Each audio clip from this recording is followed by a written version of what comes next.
ತುಂಬ ಸರಳವಾದ ರೆಸಿಪಿ. ಥಟ್ಟನೆ ಮಾಡಿ ಪಟ್ಟನೆ ತಿನ್ನುವ ರೆಸಿಪಿನ ಮಾಡುವ ವಿಧಾನ ತಿಳಿಯೋಣ ಬನ್ನಿ. ಇದು ನೋಡಿ, ಕೊಬ್ಬರಿ ಮತ್ತು ಬೆಲ್ಲ, ಸ್ವಲ್ಪ ಡ್ರೈ ಫ್ರೂಟ್ಸ್ನ ಸೇರಿಸಿ ಮಾಡಿರುವ ರೆಸಿಪಿ. ಇದರ ಹೆಸರಂತೂ ನನಗೆ ಗೊತ್ತಿಲ್ಲ, ಆದರೆ ಇದನ್ನು ಹೇಗೆ ಮಾಡೋದು ಅಂತ ತಿಳ್ಕೊಂಡಿದ್ದೀನಿ. ಸೊ ಫ್ರೆಂಡ್ಸ್, ಕೊಬ್ಬರಿನ ತುರಿದಿಟ್ಟು ಒಂದು ಬಾಣಲೆಯಲ್ಲಿ ಗ್ಯಾಸನ್ನು ಲೋ ಫ್ಲೇಮ್ನಲ್ಲಿಟ್ಟು ಸ್ವಲ್ಪ ರೋಸ್ಟ್ ಮಾಡಬೇಕು.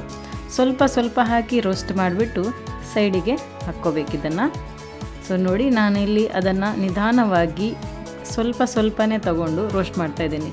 ಸ್ವಲ್ಪ ಏನಾದರೂ ಜಾಸ್ತಿ ರೋಸ್ಟ್ ಆಯಿತು ಅಂತಂದರೆ ಟೇಸ್ಟ್ ಹಾಳಾಗತ್ತೆ ಅಂಥೇಳಿ. ನೋಡೋಣ ಈಗ ಇದು ಯಾವ ರೀತಿ ತಯಾರಾಗತ್ತಂಥೇಳಿ. ಆದರೆ ಈ ರೆಸಿಪಿಯ ಹೆಸರು ಅಂತೂ ನನಗೆ ಗೊತ್ತಿಲ್ಲ. ಅಜ್ಜಿ ಹೇಳಿದ ರೆಸಿಪಿ ಇದು. 20 ವರ್ಷದ ಹಿಂದೆ ನಮ್ಮ ಅಜ್ಜಿ ಈ ರೀತಿ ಮಾಡ್ತಿದ್ರು. ಬಟ್ ಅದರ ಹೆಸರು ಕೇಳುವ ಏಜು ನಮ್ಮದಿರಲಿಲ್ಲ. ಸೊ ಹೆಸರನ್ನು ಹೇಳಿದರೂ ನಾವು ನೆನಪಿಟ್ಕೊಂಡಿಲ್ಲ. ಬಟ್ ತುಂಬ ರುಚಿಯಾದ ಹೆಲ್ದಿ ರೆಸಿಪಿ ಇದು. ಅವ್ರು ಹೇಗೆ ಮಾಡ್ತಿದ್ರು ಅನ್ನೋದನ್ನು ನೋಡಿದ್ದೀನಿ. ಅದೇ ರೀತಿ ನಾನು ಮಾಡಿ ನೋಡೋಣ ಅಂತ. ನೋಡಿ, ಕೊಬ್ಬರಿ ರೋಸ್ಟ್ ಮಾಡಿರೋದು ರೆಡಿಯಾಗಿದೆ. ಜೊತೆಗೆ ಸ್ವಲ್ಪ ಗೋಡಂಬಿನ ಆ್ಯಡ್ ಮಾಡೋಣ.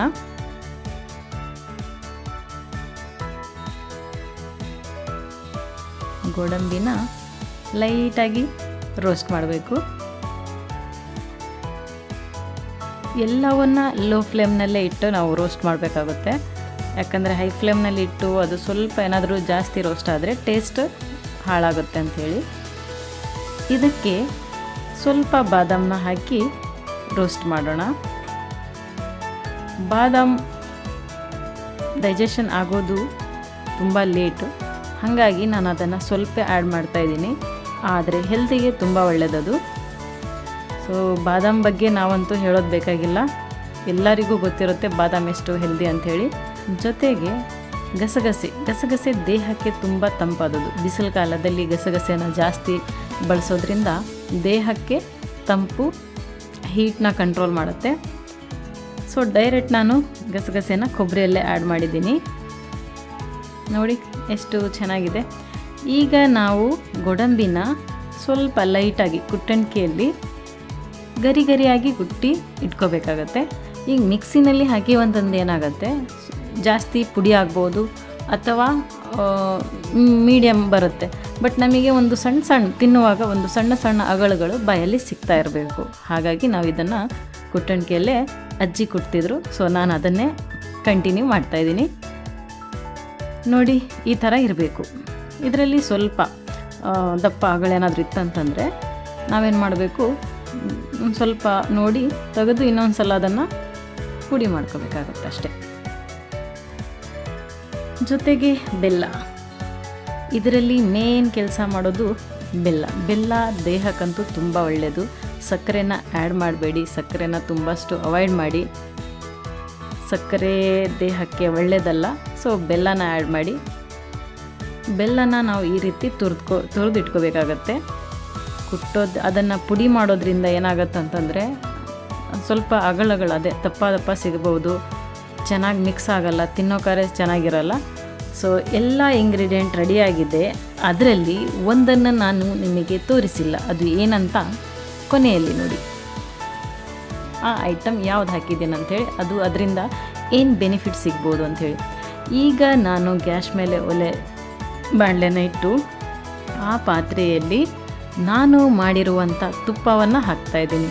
ನಾವು ತುಪ್ಪ ಹೊರಗಡೆಯಿಂದ ತರೋದಿಲ್ಲ, ಮನೆಯಲ್ಲೇ ತಯಾರು ಮಾಡಿರುವ ತುಪ್ಪ ಇದು. ಎಷ್ಟು ಚೆನ್ನಾಗಿದೆ ನೋಡಿ ತುಪ್ಪ. ಗರಿಯಾಗಿ ಅಂದರೆ ಮರಳಾದ ತುಪ್ಪ ಮನೆಯಲ್ಲೇ ಸಿಗುತ್ತೆ. ತುಪ್ಪ ಹೇಗೆ ಮಾಡೋದಂತ ಬೇಕಂದರೆ ನೆಕ್ಸ್ಟ್ ವಿಡಿಯೋಲ್ಲಿ ತಿಳಿಸ್ತೀನಿ. ಈಗ ನಾವು ಕೊಬ್ಬರಿನ ಈ ತುಪ್ಪ ಸ್ವಲ್ಪ ಬಿಸಿಯಾಗೇ ಇದೆ. ಸೊ ಅದರಲ್ಲೇ ನಾವು ಕೊಬ್ಬರಿನ ಮಿಕ್ಸ್ ಮಾಡಬೇಕು. ಅಷ್ಟು ಕೊಬ್ಬರಿನ ಒಂದೇ ಸಲ ಹಾಕೋದು ಬೇಡ. ನಮಗೆ ಎಷ್ಟು ತುಪ್ಪ ಎಷ್ಟು ಬೆಲ್ಲಕ್ಕೆ ಅದು ಹೊಂದ್ಕೊಂಡು ಹೋಗುತ್ತೆ ಅನ್ನೋದನ್ನು ನೋಡಿ ಸ್ವಲ್ಪ ನಾವು ಆ್ಯಡ್ ಮಾಡಬೇಕಾಗತ್ತೆ. ಓಕೆ, ನಾನು ಸ್ವಲ್ಪ ಕೊಬ್ಬರಿನ ಉಳಿಸ್ತೀನಿ, ಕೊನೆಯಲ್ಲಿ ಬೆಲ್ಲ ನೋಡಿ ಹಾಕೋಣ ಅಂಥೇಳಿ.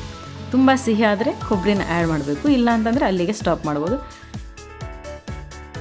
ಈಗ ಗೋಡಂಬಿ ಪೌಡ್ರನ್ನ ಆ್ಯಡ್ ಮಾಡ್ತಾಯಿದ್ದೀನಿ. ಜೊತೆಗೆ ಈಗ ಬಾದಾಮ್, ಕುಟ್ಟಿರುವಂಥ ಬಾದಾಮ್ ನೋಡಿ ಈ ಥರ ಇರುತ್ತೆ. ತುಂಬ ನೈಸ್ ಇರಲ್ಲ, ಆಮೇಲೆ ತುಂಬ ದಪ್ಪನೂ ಇಲ್ಲ, ಮೀಡಿಯಮ್ ಆಗಿ ಪೀಸಸ್ ಸಿಗುತ್ತೆ ಬಾಯಲ್ಲಿ ತಿಂದರೆ. ದ್ರಾಕ್ಷಿನ ಹಾಕ್ತಾಯಿದ್ದೀನಿ. ಈಗ ನಾವು ಮೇಯ್ನಾಗಿ ಆ್ಯಡ್ ಮಾಡಬೇಕಾಗಿರೋ ಪ್ರಾಡಕ್ಟ್ ಏನಂದರೆ, ಇದನ್ನು ನಾವು ಹುತ್ತತ್ತಿ ಹಣ್ಣನ್ನು ಬೀಜ ತೆಗೆದು ನೀಟಾಗಿ ಕುಟ್ಟಿ ಆ ಪೌಡ್ರನ್ನ ಇಟ್ಕೊಂಡಿದ್ದೀನಿ. ಓಕೆನಾ? ಇದು ಆರೋಗ್ಯಕ್ಕಂತೂ ಒಂದಲ್ಲ ಎರಡಲ್ಲ ಭಾಳಷ್ಟು ರೀತಿಯಲ್ಲಿ ನಮಗೆ ಒಳ್ಳೆಯದು. ಸೊ ತುರಿದಿಟ್ಕೊಂಡಿರುವಂಥ ಬೆಲ್ಲನೂ ಆ್ಯಡ್ ಮಾಡ್ತಾಯಿದ್ದೀನಿ. ಓಕೆನಾ? ಇದರ ಜೊತೆಗೆ ಏಲಕ್ಕಿ ಪೌಡ್ರನ್ನು ಕೂಡ ನಾವು ಸೇರಿಸ್ಬೇಕಾಗುತ್ತದೆ. ಓಕೆನಾ? ಏಲಕ್ಕಿ ಫ್ಲೇವರ್ ತುಂಬ ಒಳ್ಳೆಯದಿರುತ್ತೆ, ಜೊತೆಗೆ ಆರೋಗ್ಯಕ್ಕೂ ತುಂಬ ಒಳ್ಳೆಯದು. ಇದನ್ನೆಲ್ಲ ನಾವು ತುಪ್ಪ ಕೆಳಗಿದೆ ನೀಟಾಗಿ ತುಪ್ಪ ಮತ್ತು ಈ ಎಲ್ಲ ಐಟಮ್ನ ಹೊಂದ್ಕೊಳ್ಳೋ ಹಾಗೆ ನಾವು ಮಿಕ್ಸ್ ಮಾಡಬೇಕಾಗ್ತದೆ. ಓಕೆ, ತುಪ್ಪ ಬಿಸಿ ಇದೆ ಅಂತ ಹೇಳಿ ನಾನು ಸ್ಪೂನಿಂದ ಇದು ಮಾಡ್ತಾಯಿದ್ದೀನಿ. ಅಜ್ಜಿ ಏನು ಮಾಡ್ತಿದ್ರು ಅಂದರೆ ಎಲ್ಲ ಕೈಯಿಂದನೇ ನೀಟಾಗಿ ಮಿಕ್ಸ್ ಮಾಡ್ತಿದ್ರು. ಸೊ ಈ ಸ್ಪೂನನ್ನು ಬಳಸೋದನ್ನು ಸ್ವಲ್ಪ ಸೈಡಿಗಿಟ್ಟು ನಾನು ಕೈಯಿಂದ ಮಿಕ್ಸ್ ಮಾಡೋಣ ಅಂತ ಥಿಂಕ್ ಮಾಡ್ತಾಯಿದ್ದೀನಿ.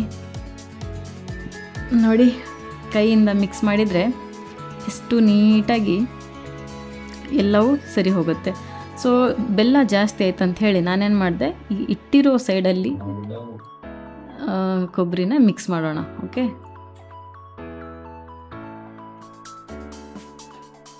ಮಸ್ತ್ ಕೈಯಿಂದ ಮಿಕ್ಸ್ ಮಾಡಿದರೆ ಎಲ್ಲವೂ ಸಮ ಪ್ರಮಾಣದಲ್ಲಿ ನೀಟಾಗಿ ಹೊಂದ್ಕೊಳ್ಳುತ್ತೆ. ಈ ಸ್ವೀಟನ್ನು ನಾನು ಮಾಡ್ತಿದ್ರೆ ನನ್ನ ಅಜ್ಜಿ ನೆನಪಾಗ್ತಾರೆ.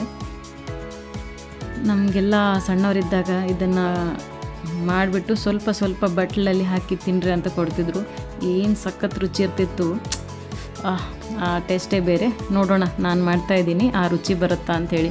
ಸ್ವಲ್ಪ ತುಪ್ಪ ಕಡಿಮೆ ಅನಿಸ್ತಾ ಇದೆ. ಸೊ ಮೇಲಿಂದ ನಾವು ತುಪ್ಪನ ಬಿಸಿ ಮಾಡಿ ಈ ರೀತಿ ಹಾಕ್ಕೋಬೋದು.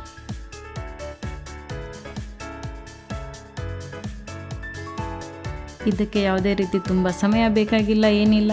ತಟ್ಟಂತೆ ಮಾಡಿ ಪಟ್ಟಂತೆ ತಿಂದ್ಕೊಳ್ಳೋ ರುಚಿಯಾದ ಒಂದು ರೆಸಿಪಿ, ಹೆಲ್ತಿಗೆ ತುಂಬ ಒಳ್ಳೆಯದು. ಓಕೆನಾ? ಈಗ ನೋಡಿ, ಇದು ಈ ಥರ ತುಪ್ಪ ಮತ್ತು ಕೈಯಲ್ಲಿ ಕಾಣ್ತಿದೆ ನೋಡಿ, ಹುಂಡೆ ಕಟ್ಟೋ ರೀತಿಯಲ್ಲಿ ಬರಬೇಕು. ಆದರೆ ಇದನ್ನು ಹುಂಡೆ ಕಟ್ಟಬಾರ್ದು. ಇದು ಹೇಗಿದೆಯೋ ಹಾಗೆ ಒಂದು ಬಾಕ್ಸಲ್ಲಿ, ಒಂದು ಸ್ಟೀಲ್ ಬಾಕ್ಸ್ ಅಥವಾ ಗಾಜಿನ ಬಾಕ್ಸಿನಲ್ಲಿ ಸ್ಟೋರ್ ಮಾಡಿ ಇಡಿ. ಎಷ್ಟು 2-3 ತಿಂಗಳಾದರೂ ತಿನ್ಬೋದು. ನೋಡಿ, ನಮ್ಮ ಮೈದನ ತಿಂದು ರುಚಿಯನ್ನು ತಿಳಿಸ್ತಿದ್ದಾರೆ. ಹಾಗೆ ಫ್ರೆಂಡ್ಸ್, ಲೈಕ್ ಮಾಡೋದನ್ನು ಮರಿಬೇಡಿ, ಸಬ್ಸ್ಕ್ರೈಬ್ ಮಾಡೋದನ್ನು ಬಿಡಲೇಬೇಡಿ. ಸಬ್ಸ್ಕ್ರೈಬ್ ಮಾಡಿ, ಲೈಕ್ ಮಾಡಿ, ಶೇರ್ ಮಾಡಿ. ಬಾಯ್.